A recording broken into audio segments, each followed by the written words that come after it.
Hey guys, welcome. We're going to go ahead and get started here in a couple minutes.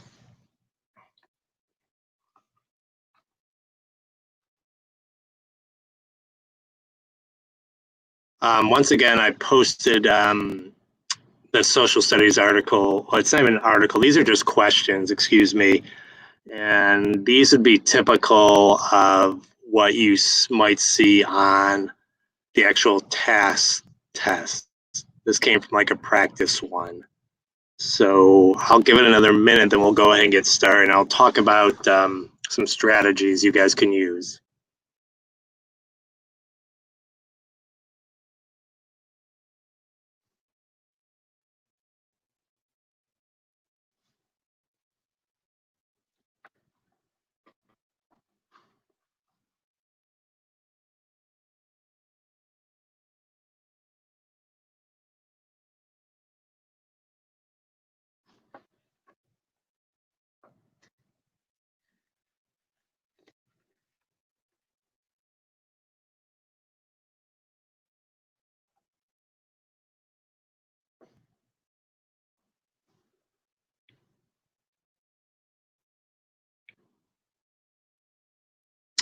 Okay, I'll go ahead and get started. So this first question, it says, following World War I, fascism gained power in Europe and Asia.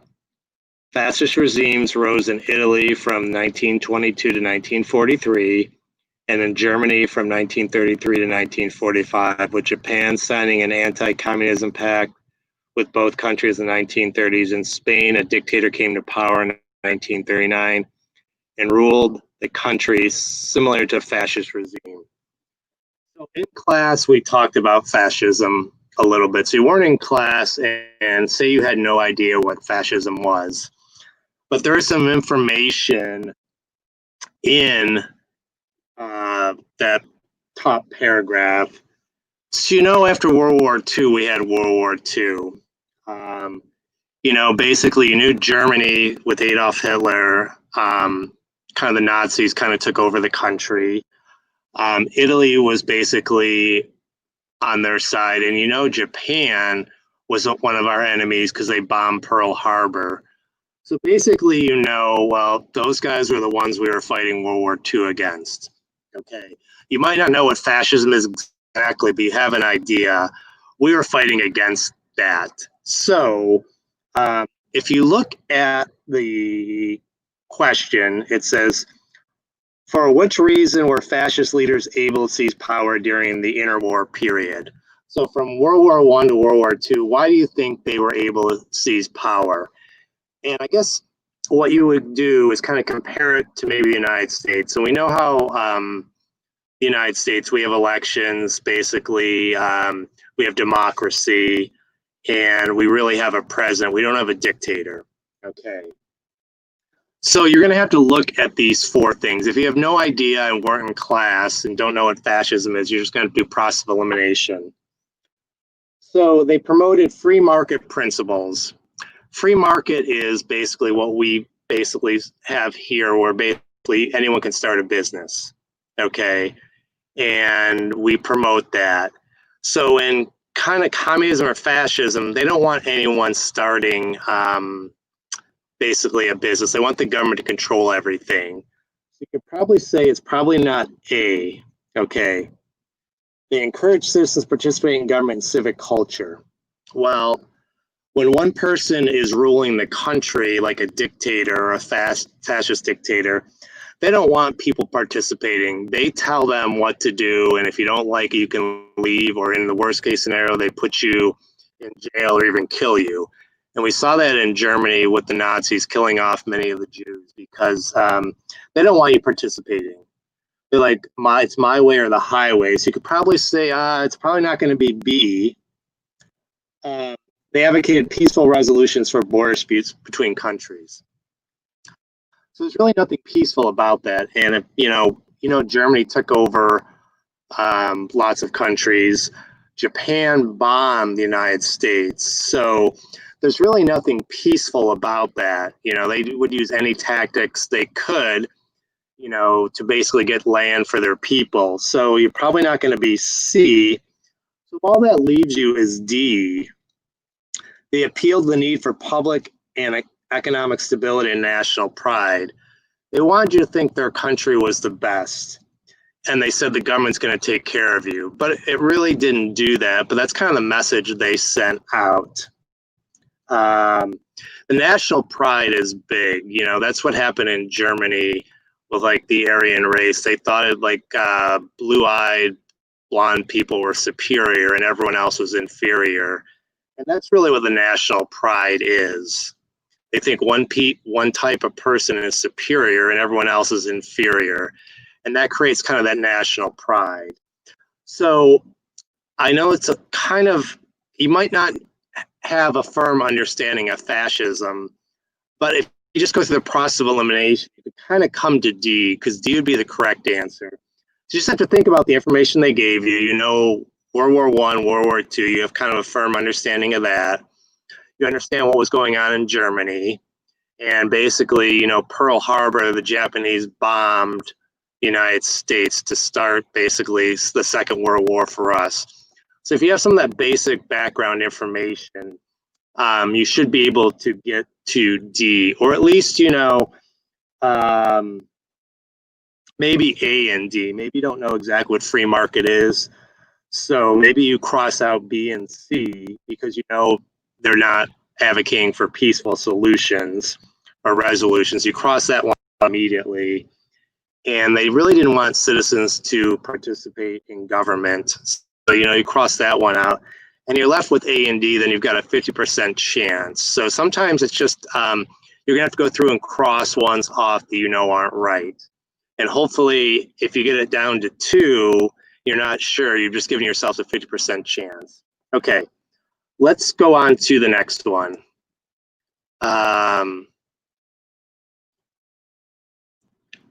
Okay, so this one you're just looking at the table. And which goal was shared by all these groups? Okay, the Native Americans, return of tribal land, other treaties, sovereignty, anti-poverty programs. So the last one, anti-poverty, they were really trying to fight poverty among the Native Americans.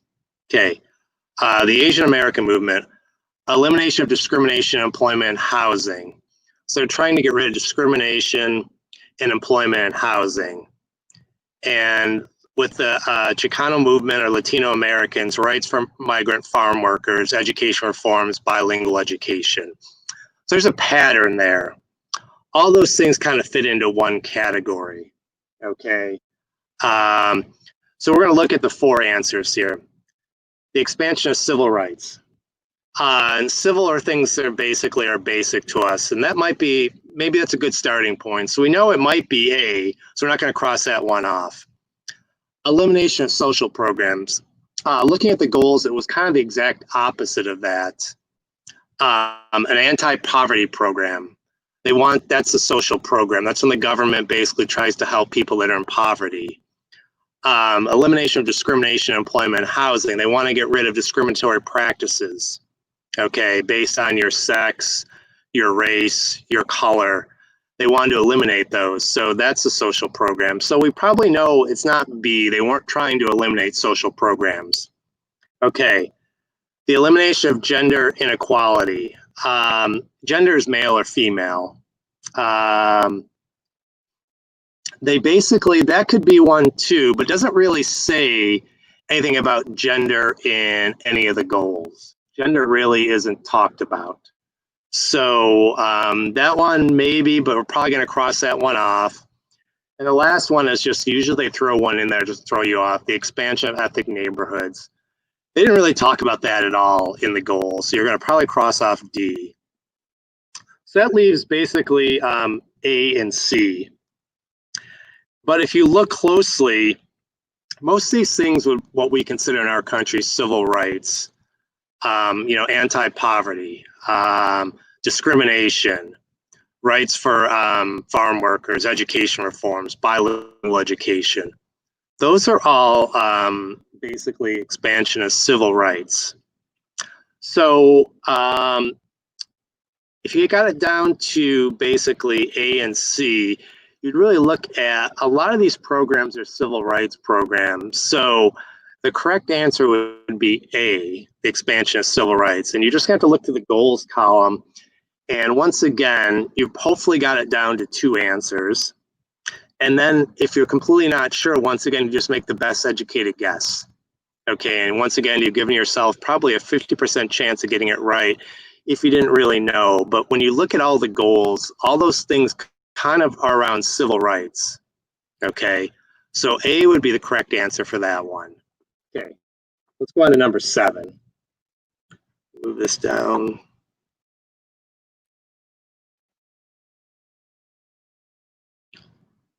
Okay, here's another chart. Okay.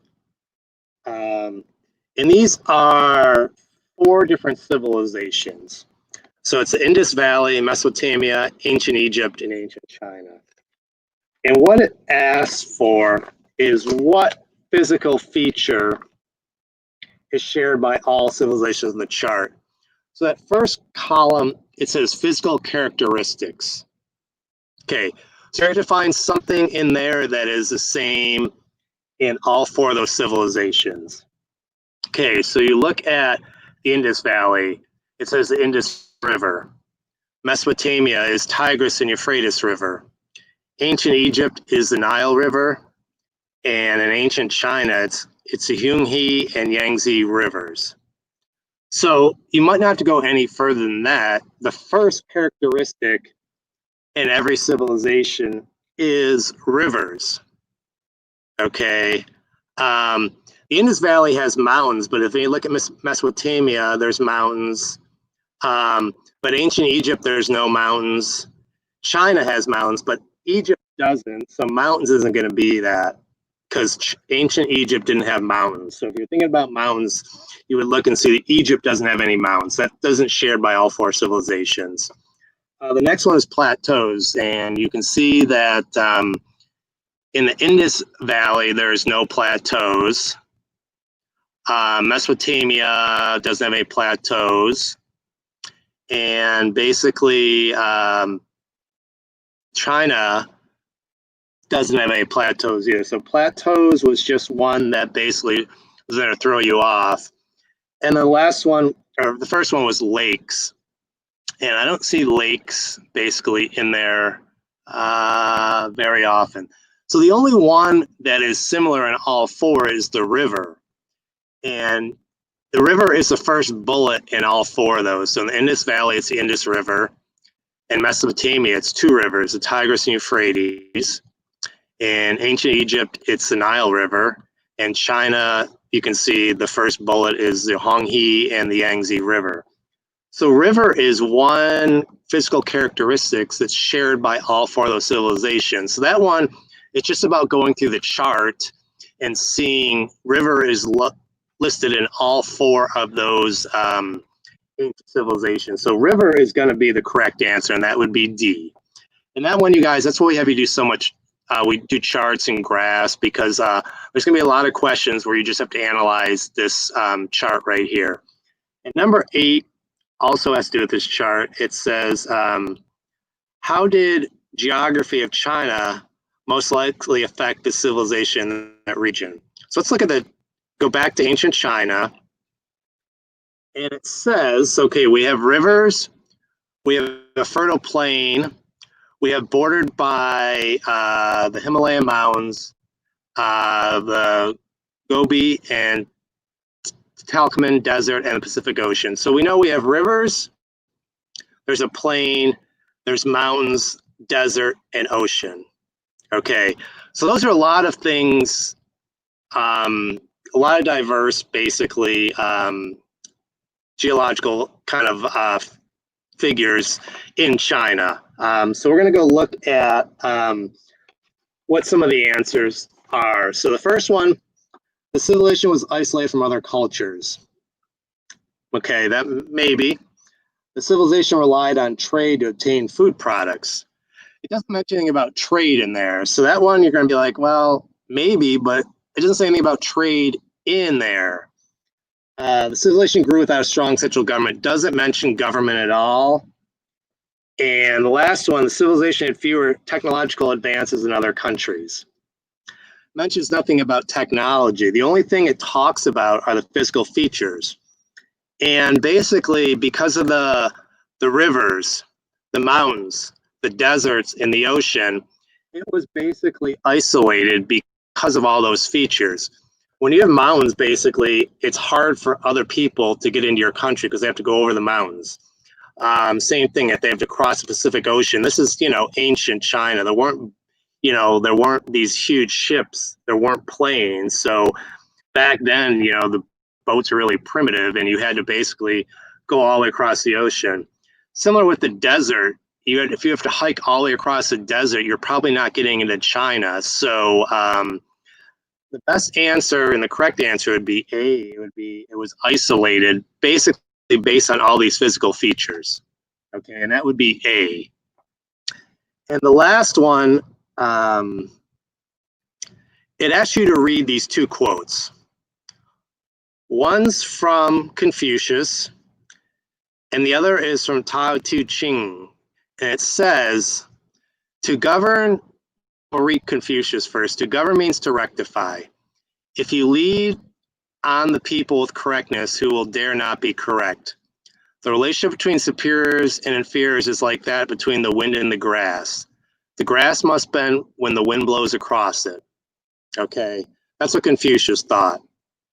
And Tao said, man takes his law from earth takes its law from heaven takes its law from Tao, and the law of Tao, it is being what it is. So it's basically two different philosophies on how the world works.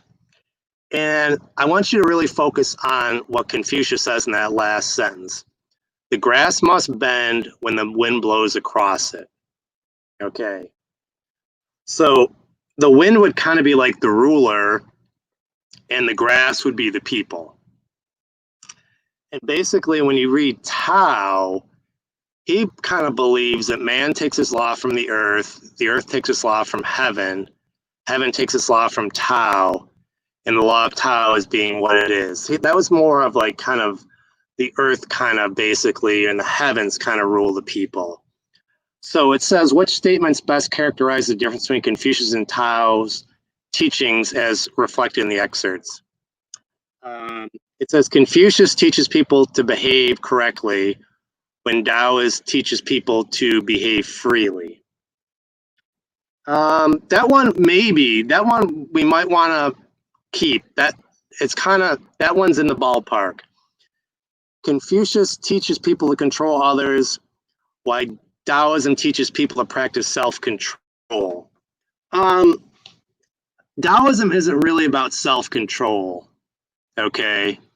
So that one probably isn't going to be it. You want to probably cross out B because it doesn't really talk about self-control. Confucius teaches people to live in harmony with nature. That's completely not true. It's Taoism that teaches about nature, and Taoism teaches people to control the forces of nature. That's not either. It's complete opposite of those two. So we're going to cross out C. And then D. Confucianism teaches people to focus on accepting the authority of the people with more power, while Taoism teaches people to focus on harmony with nature. Okay, well, if you really look at that last sentence in the first one about Confucius, the grass must bend when the wind blows across it. Okay, so when the leader says something, basically the people bend, or his analogy is the wind, that would be the leader, and the grass is the people, and the people bend to the wind or the leader. And that's really basically sums it up in D. And Taoism teaches people to focus on harmony with nature. His whole 4 sentences are all about nature. Man takes his law from the earth takes its law from heaven takes its law from Tao, and the law of Tao is being what it is. Okay. D really sums that up. Okay. Taoism doesn't really talk, if you go up to A, about teaches people to behave freely. It's more about taking, being in harmony with nature. So you crossed off B and C. And if you went and looked back, if you only knew it was either going to be A or D, if you dig a little bit deeper, you're going to see D really, really kind of summarizes what both those philosophers think. So the correct answer would be D. But once again, if you got B and C out of there, you're going to have a 50% chance if you knew nothing about this.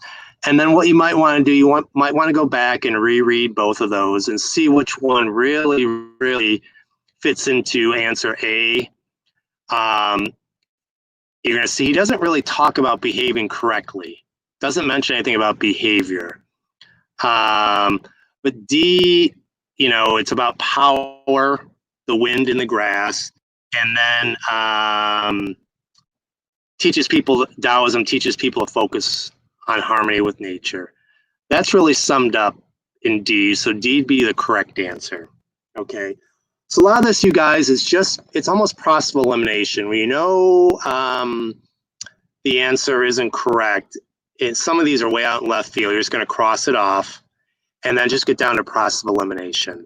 Okay, and one thing I didn't mention is you might want to, which I suggest, is read, before you even read these excerpts, you want to read kind of the answers so you kind of know what you're looking for. Okay, so we'll continue to work on this. I'll post another social studies, some more questions on tomorrow for Thursday's social studies class. Okay, you guys, have a great day.